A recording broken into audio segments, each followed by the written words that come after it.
అందరికీ నమస్తే. ఎట్లున్నారు? అంత మంచిదేనా? సో ఇవాళ మన వీడియో ఏంటంటే నేను యాదగిరిగుట్ట నరసన్న దర్శనానికి పోతున్నాను అనమాట. నేను పోవడే కాదు, మీ అందరినీ తోలుకోబోతున్నా. సో నేను అప్పుడెప్పుడో పాత గుడి ఉన్నప్పుడు పోయినా, మళ్ళీ కొత్తగా తయారైనాక పోదాం అనుకుంటే డిలే అయిపోయింది. అయితే కార్తీక మాసంలో నరసన్న దర్శనం చేసుకుంటే మంచిది కాబట్టి ఇవాళనే తొలుత దీపం ముట్టించి మంచిగా స్టార్ట్ అయినా. అండ్ సూపర్ ఉంది గుడి. సో అక్కడికి వెళ్ళి దేవుని మంచిగా దర్శనం చేసుకొని ఆ గుడి ఎట్లుంది, ఎంత బాగా డెవలప్ అయ్యింది, జనాలు ఏమనుకుంటున్నారు, ఇవన్నీ కూడా మనం ఇవాళ వీడియోలో చూడబోతున్నాం. చలో పోదాం పారి.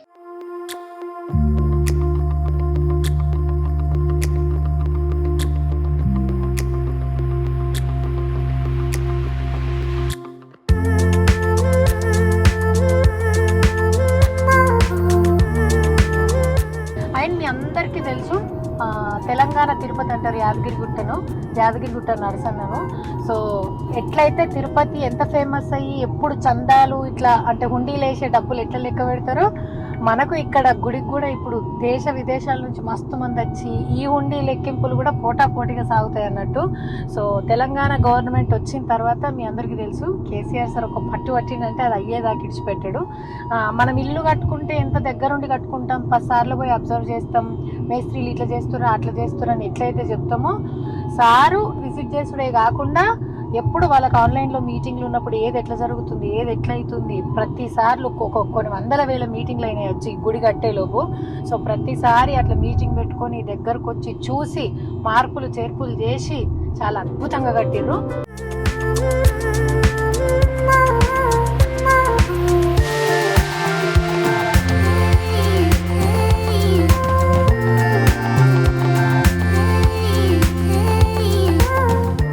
యాదగిరిగుట్ట రోడ్కి వచ్చేసినాం అనమాట. అంటే ఇది కమాను, ఇట్లా లోపల నుంచి పోతే ఇంకా గుట్ట దారి అనమాట. చలో లోపలికి పోదాం పారి. మొత్తం అంతా కూడా అద్భుతంగా రోడ్లు అయినాయి అటువైపు అంతా.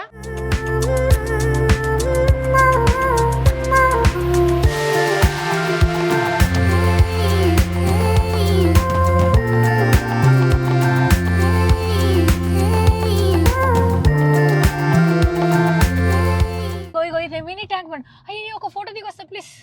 పాపు ఊరి అక్క జోరుంది కదా అమ్మ. చెట్ల మొత్తం నీళ్లు చూడు. యాదర్శి జలపాతం కిలోమీటర్ దూరంలో పోతే మనకు ఒక జలపాతం కానొస్తుందట. అక్కడ నుంచి వచ్చినట్టున్నాయి నీళ్లు, చెట్లన్నీ మునిగిపోయి ఎంత నిండుకుంది. మినీ ట్యాంక్ బండ్ అంటారు దీన్ని. సో ఇట్లా మొత్తం ఇట్లనే ఫెన్సింగ్ వేసి అందరు కూర్చునేందుకు వాక్ వే లాగా కూడా వేసిరు అన్నట్టు. రాము చల్ చల్. పైన గుట్ట ఎట్లా డెవలప్ అయిందో, కింద బస్ డిపో అండ్ పోలీస్ వాళ్ళ control room, mini tank bund ఇప్పుడు మనం చూసింది, టెంపుల్ సిటీ, అందరు విఐపీలు వచ్చేందుకు లాడ్జ్లు, నార్మల్ జనాలు కావాలి ఉండాలి అనుకునే వాళ్ళ కోసం కాటేజ్లు, అదంతా కూడా కింద అన్నమాట.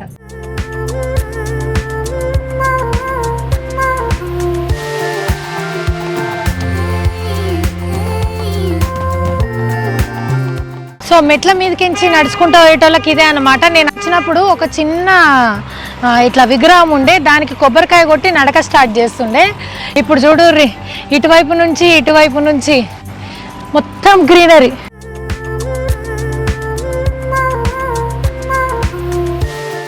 ఇవే నడక దారికి మెట్లు. రండి.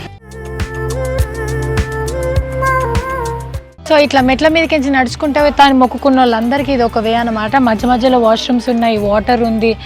ఇక ఇటు పక్కకేమో అంతా గ్రీనరీ. పిల్లగాళ్ళందరూ వచ్చి మంచిగా ఫోటోలు దిగుతున్నారు. నైట్ అయితే ఇంకా లైట్లు పెడితే ఇంకా అదిరిపోద్ది.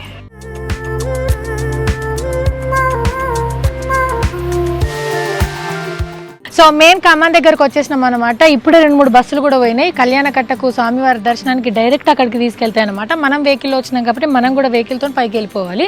లోపలికి పోదాం. సో యాదాద్రి జలప్రసాదం ఫ్రీ వాటర్ సర్వీస్ అనమాట. ఇటు పక్క కోనేరు, ఇటు పక్కకు ఎంటికలు ఇచ్చే ప్లేస్, అండ్ అటు పక్కకు అన్నదానం జరుగుతుంది. అన్నీ చూద్దాం. ఫస్ట్ అయితే కోనేరు చూద్దాం రండి. ఎంత ఫ్రెష్గా ఉన్నాయి నీళ్ళు. సో ఇవి మనకు మిషన్ భగీరథ నీళ్ళు అన్నమాట. లోపల అక్కడ పంపింగ్ ఉంది, పంపింగ్ ద్వారా ఇది వస్తుంది, మళ్ళీ ఇటు సైడ్ అవుట్ ఫ్లో ఉంటుంది అనమాట. నీళ్ళు చూడండి ఎంత ఫ్రెష్గా ఉందో. మంచిగా కార్తీక మాసంలో గంగతానం చేస్తే మంచిది. ఇవి ఎట్లాగో మన గంగమ్మ తల్లి నీళ్ళే కాబట్టి పుణ్యం వచ్చేసినట్టే. కింద దాకా చూడండి ఎంత ఫ్రెష్గా ఉందో. అండ్ మనకు ఇది పునర్నిర్మాణం కాకన్నా ముందు గుడి ఉంటుండే కదా, ఆ గుడి దగ్గరనే కోనేరు ఉండేదన్నమాట. ఇప్పుడు సెపరేషన్ చేసేసారు దేని దానికి. అందుకే ఇది ఇక్కడ, దానికి ఆపోజిట్లోనే ఎంటికలు ఇచ్చే ప్లేస్. ఇది టికెట్ కౌంటర్, అక్కడనేమో ఇంకా తలనీలాలు ఇచ్చేదన్నమాట. సో కోరుకున్న వాళ్ళ కొంగు బంగారం చేస్తాడు నరసింహస్వామి. పెళ్ళిళ్ళు కావాలని మొక్కుతారు, పిల్లలు పుట్టాలని మొక్కుతారు, ఆరోగ్యం, డబ్బు ఏది కావాలన్నా ఆ కోరికల్ని నెరవేరుస్తారు. సో అట్లా మొక్కుకున్న వాళ్ళు వీడికి వచ్చేసి తలనీలాలు ఇచ్చుకుంటారు అనమాట.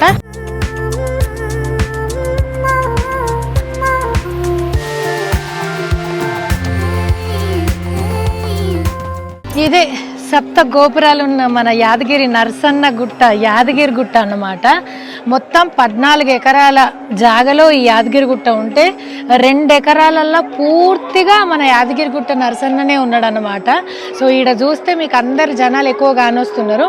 అండ్ ఈ స్పెషాలిటీ ఏంటంటే ఇక్కడ అంతా కూడా చిన్న ఉన్నప్పుడు మనము పుస్తకాలలో సోషల్ బుక్స్లలో చదువుతుంటే కాకతీయ రాజులు కట్టించిర్రు, వాళ్ళు కట్టించిర్రు అని. సేమ్ ఇప్పుడు ఎంత అప్డేటెడ్ వర్షన్ అయినా సరే, ఎంత మోడర్న్ టెక్నాలజీ ఉన్నా సరే, మన కళను, మన శాస్త్రాన్ని, మన సాంప్రదాయాల్ని ఎక్కడ ఒడగొట్టకుండా గుడి స్ట్రక్చర్ని అట్లనే డిజైన్ చేసిర్రు. ఇవాళ గుడికాడు ఉండి చెప్తున్నాను నేను, ఇది ఇట్లా పునర్నిర్మాణం స్టార్ట్ చేస్తుర్రు అని అన్నప్పుడు కేసీఆర్ సార్ ఎందరితో మాటలు పడాలో అందరితో మాటలు పడ్డాడు. ఎవరు ఏమనుకున్నా సరే, ఏం చేసినా సరే కట్టి చూపిస్తా అన్నాడు. లాక్డౌన్ వచ్చినా ఏమొచ్చినా అనుకున్న టైంకి అనుకున్నట్టుగానే ఇవాళ గుడిని కట్టి మనకు చూపించిండు.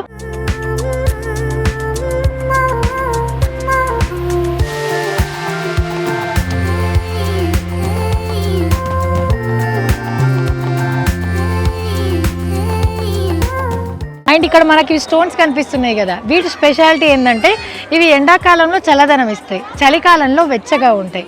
అండ్ అంతేకాక ఈ స్టోన్స్ అన్నీ కూడా భూమి లోపల నుంచి తీసుకున్నారనమాట. సింగిల్ స్టోన్తోని ఈ డిజైన్స్ అన్నీ డిజైన్ చేసిర్రు అనమాట.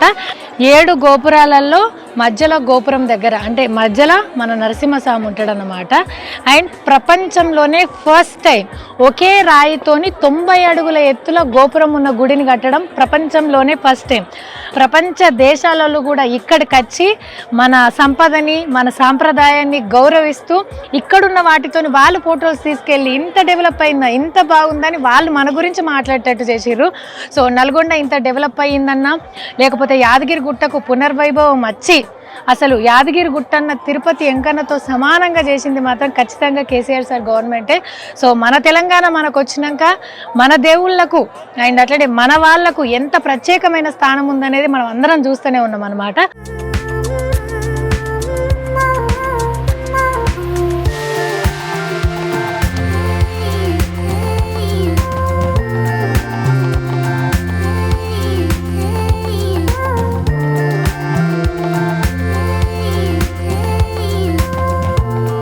ఆంధ్రప్రదేశ్, తెలంగాణ, తమిళనాడుకు సంబంధించిన కళాకారులు వచ్చి ఈ గుడిని కట్టేటప్పుడు చాలా నిష్టగా లాక్డౌన్లో సోషల్ డిస్టెన్స్ పాటించుకుంటూ అనుకున్న టైంలో దీన్ని కట్టారు ఇంతవరకు నాకు తెలుసు.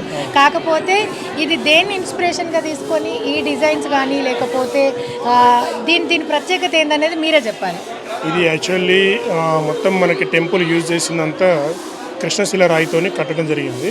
ఈ కృష్ణశిల రాయి అంటే మనకి చాలా విశిష్టమైన రాయి అన్నమాట. దీనికి ట్రిపుల్ వాళ్ళు సర్టిఫై చేసింది 1000 years గ్యారంటీ ఇచ్చారు. స్టోన్లో డెన్సిటీ, డ్యూరబిలిటీ అంతా సర్టిఫై చేసింది ట్రిపుల్ వాళ్ళు. దీనికి ఏదైతే మనకి గర్భాలయంలో ఉన్న విగ్రహానికి ఏదైతే వాడతామో ఆ రాయి మొత్తం అంతా కంప్లీట్గా టెంపుల్ మొత్తం కట్టడం జరిగింది. ఇప్పటి వరకు మనకు ఈ టెంపుల్కి నిర్మాణానికి కావాల్సిన స్టోన్ మొత్తం 2.3 లక్షల మెట్రిక్ టన్ వాడిన మొత్తం. ఈ స్టోన్ మొత్తం అందుకే గూర్జేపల్లి గ్రౌండ్ నుంచి తీసుకురావడం జరిగింది. ప్రకాశం డిస్టిక్ గుర్జేపల్లి గ్వరన్ ఒకటే క్వార నుంచి ఇదంతా తీసుకోవడం జరిగింది. దీంట్లో మనకి శిల్పులు మొత్తం అంతా 2000 మంది శిల్పులు డే అండ్ నైట్ కష్టపడ్డారండి. అంతా తమిళనాడు, కర్నూలు, తర్వాత గుంటూరు ఈ డిస్టిక్ నుంచి కొంతమంది వచ్చారు. 80% మాత్రం తమిళనాడు శిల్పులు వచ్చి చేశారు. దీనికి విశిష్టమైనది ఏంటంటే ముఖ్యంగా మనకి లోపల సరికి మూల విరాట్ని ఎలాంటి డిస్టర్బెన్స్ చేయకుండా దాన్ని ప్రొటెక్షన్ చేసుకుంటూ టెంపుల్ డెవలప్మెంట్ చేయడం జరిగింది. దీంట్లో ముఖ్యమైన మా గురువు గారు వచ్చేసరికి first of all Anand Sai గారు ఆర్ట్ డైరెక్టర్, తర్వాత సుందర్ రాజన్ స్థపతి, తర్వాత వీలిస్తారు. వాళ్ళ ఆధ్వర్యంలో మేమంతా పనిచేయడం జరిగింది. నాతో పాటు 14 మంది ఆర్టిస్టులు ఉన్నారు.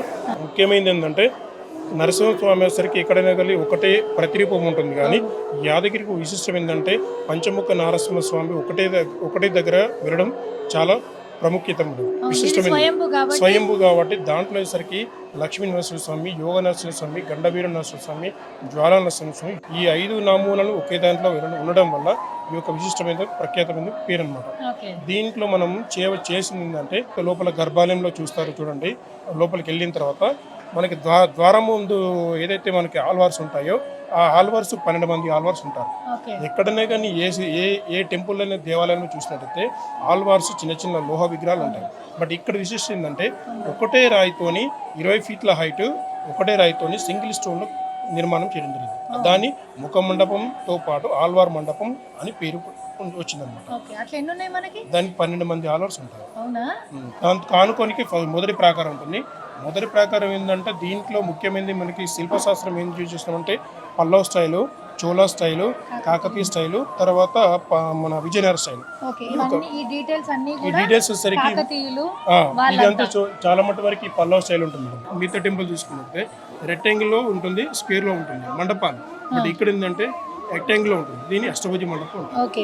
అండ్ నేను విన్నది ఏంటంటే 2000 సంవత్సరాల వరకు కూడా ఈ స్టోన్ అనేది చెక్కు చెదరదు, ఇంతే అందంగా ఇంతే ఉంటది అని నేను ఇక్కడికి వచ్చేటప్పుడు తెలుసుకున్నా. నిజమేనా? ఓకే. సో అంటే నేను చిన్న ఉన్నప్పుడు మా తాతలు అంటే నేను అనుకునేదాన్ని స్వాతంత్రం రాకన్నా ముందాలి ఇట్లా కట్టించారని చెప్పేసి, ఇప్పుడు కేసీఆర్ సార్ దగ్గరుండి సో సార్ వచ్చినప్పుడు ఎట్లాంటి చేంజెస్ చెప్పేది? శిల్పశాస్త్రం మొత్తానికి నశించిపోతున్న కాలంలో ఈ యొక్క తెలంగాణ ప్రభుత్వం గవర్నమెంట్ చాలా కేర్ తీసుకొని చంద్రశేఖరరావు గారు ఆయన మమ్మల్ని గుర్తించి ఇంత పెద్ద కార్యక్రమం అప్పచెప్పడం చాలా గొప్ప అదృష్టంగా భావిస్తున్నాము. సో ప్రపంచంలో ఎక్కడా లేనట్టుగా ఇన్ని గుళ్ళల్లో ఎక్కడా లేనట్టుగా కూడా దీన్ని డిజైన్ చేసుకొని చాలా ఇష్టంతోని చాలా నిష్టతోని దీన్ని కట్టిర్రు. సో ఇంతకుముందు చెప్పినట్టు కూడా తెలంగాణ సర్కార్ వచ్చేసిన తర్వాత కేసీఆర్ సార్ గుళ్ళ మీద, దేవుళ్ళ మీద, తెలంగాణ ఆస్తి మీద పెట్టిన ఏమంటారు ఆ మొండి పట్టు వల్ల ఈరోజు యాదగిరి గుట్టకైనా సరే, తెలంగాణలో ఉన్న అన్ని గుళ్ళకైనా సరే ఇంత మంచి ప్రాముఖ్యత వచ్చింది. విదేశీయులు ఎక్కడెక్కడి నుంచో వస్తారు, వాళ్ళకి ఎన్విరాన్మెంట్ తగ్గట్టు ఉండాలి అని చెప్పేసి వాళ్ళ కోసం కూడా స్పెషల్ కేర్ తీసుకుంటున్నారు ఉండే ప్లేసుల్లో. సో ప్రధాన ద్వారం దగ్గరకు వచ్చినాము. ఇక్కడ చూడర్రి, అమ్మో మన బాహుబలిలో ఉన్నట్టుంది కదా ఏనుగు. సో 24 అవర్స్ కంపల్సరీ సీసీ కెమెరాలు అండ్ అట్లనే పోలీస్ సిబ్బంది కూడా ఇక్కడ పనిచేస్తారనమాట. మన ఈస్ట్ రాజగోపురం నుంచి ఎంట్రీ అవుతామండి. ఇది ఫస్ట్ ఈస్ట్ ఎంట్రీ గోపురం. ఎక్కడైనా కానీ మీరు చూసినట్టయితే ఈస్ట్ నుంచి ఎంట్రీ అయిపోయి వెస్ట్ నుంచి ఎగ్జిట్ అవుతాం. సో ఇది ఇక్కడ ఏంటంటే స్వామివారి వచ్చేసరికి సౌత్ ఫేసింగ్ చూస్తారు. ఏ దేవాలయంలో కానీ తూర్పు ఫేసింగ్ ఉంటుంది. కానీ ఈ యొక్క నరసింహస్వామి టెంపుల్ ప్రత్యేకత ఏంటంటే స్వామివారు గర్భాలయంలో మీరు చూసినట్టయితే సౌత్ ఫేసింగ్ ఉంటుంది. సౌత్ ఫేసింగ్లో పాతగుట్ట నరసింహస్వామి ఆలయం ఉంటుంది. అయినసరికి తూర్పు ఫేసింగ్ ఉంటుంది. ఈ ప్రభావం ఆయన చూపిస్తాడు, ఆయన ప్రభావం తూర్పు ఫేసింగ్ చూస్తుంది. దీనికి లింక్ ఉంటుంది. తూర్పు రాజగోపురం ఎంట్రీ కాగానే ఇది మొదటి ప్రాకారం ఉంటారు. ఈ మొదటి ప్రాకారంలో వచ్చరికి 4 పక్కల 4 మండపాలు ఉంటుంది. దీంట్లో వచ్చరికి ఆగ్నేయము, అదేసరికి పక్కన. సో మాడవీధులన్నా ప్రాకారాలన్నా ఒకటేగా? ఒకటే. ఓకే. సో 4 మండపాలు ఉంటాయి. 4 మండపాలు ఉంటుంది. అట్లాగే ఈశాన్యము, నైరుతి, ఈశాన్యము, వాయువు, ఆగ్నేయం. ఆగ్నేయం దగ్గరికి ఇది ఫస్ట్ ఆఫ్ ఆల్ ఆగ్నేయం అండి.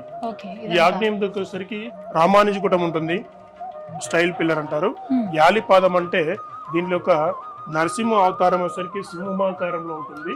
సింహం వచ్చరికి ఏనుగును తొక్కి ఆయన మీద అంటే ఏనుగు మీద నొక్కి ఆ తొండాన్ని ఖర్చుకొని లతలు తిరిగి ఉంటాయి చూడండి. ఈ తొండం వచ్చరికి ఏనుగు తొండం వచ్చరికి ఆ సింహం యొక్క వచ్చిన నాలుకల నుంచి లతలు ఉంటాయి, దానిలో ఖర్చుకొని ఉంటుంది.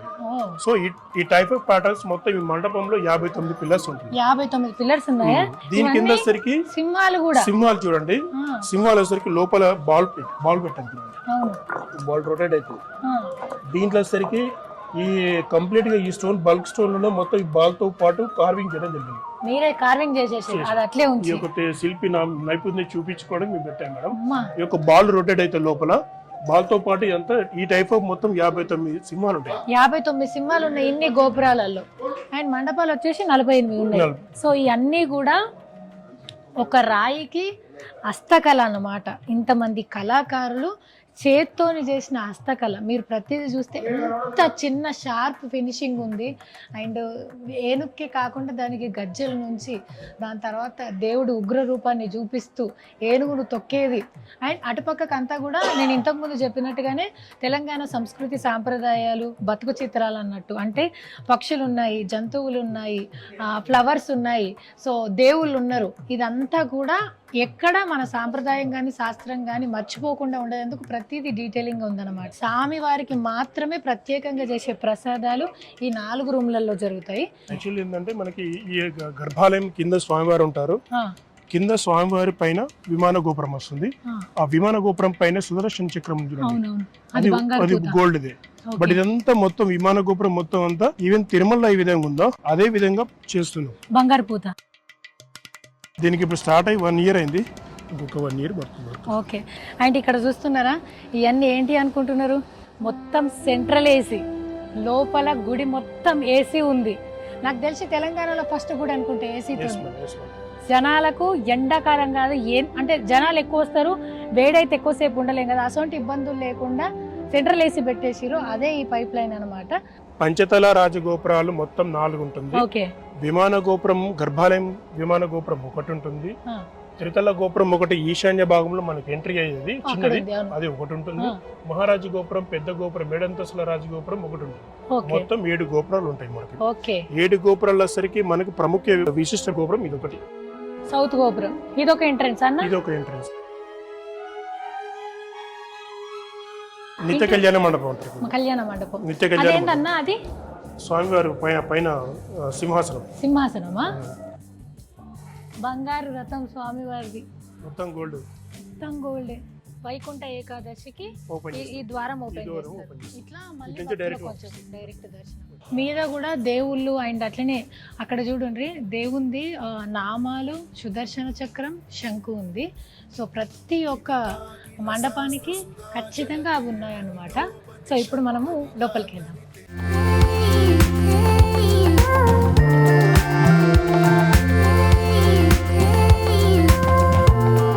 స్వయంభూ ఆంజనేయ స్వామి, ఇక్కడ ఆంజనేయ స్వామి స్వతహాగా వెలిసిండనమాట.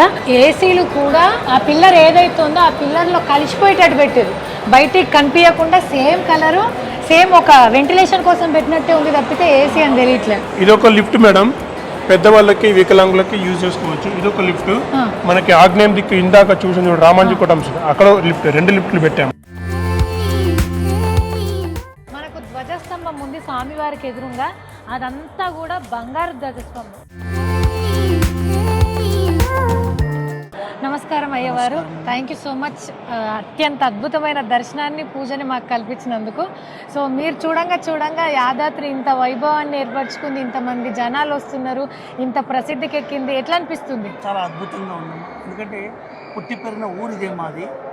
చిన్న దేవాలయం చూసాము, 80లో జిఎస్ వారితో వచ్చినటువంటి పశ్చిమరాజగోపుర ద్వారం చూసాము, మళ్ళీ ఈ వైభవాన్ని కూడా చూస్తున్నాము. ఊహించుకోలేదు, ఇంత జరుగుతున్నట్టు పని ఊహించినటువంటి దానికంటే చాలా అద్భుతంగా ఉంది. ఓకే.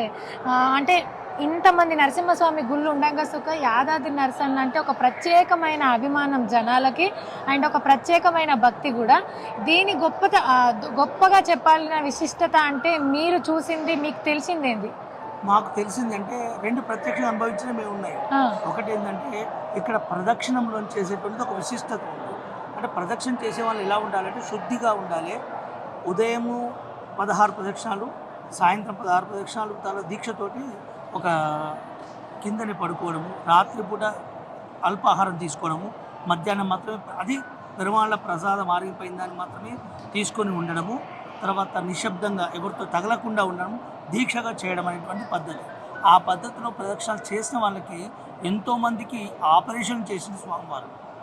ఇది అసెంబ్లీ రికార్డులో కూడా ఉంది. మేము ప్రత్యక్షం మేము చూసాం కూడా, ఉద్యోగాలకి ఎక్కిన మేము కూడా చూసామని. అంత విశిష్ట కలిగినటువంటి.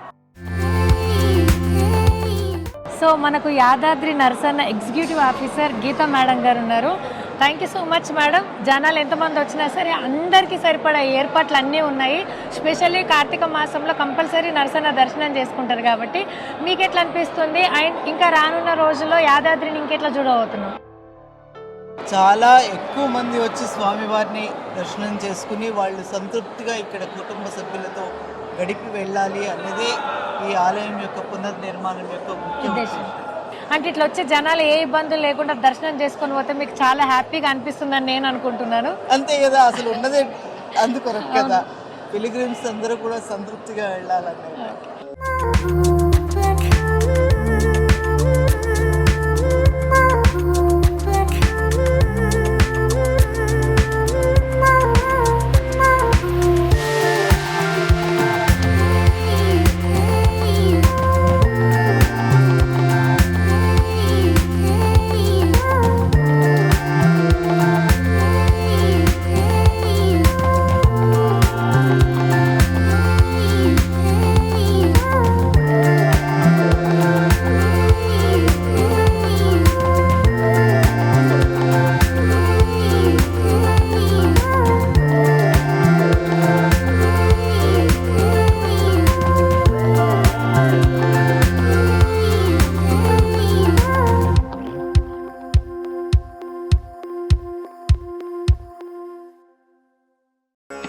యాదగిరి నరసన్నను మంచిగా కార్తీక మాసంలో నేను దర్శనం చేసుకున్న, అందరితో కలిసి దీపాలు ముట్టించిన.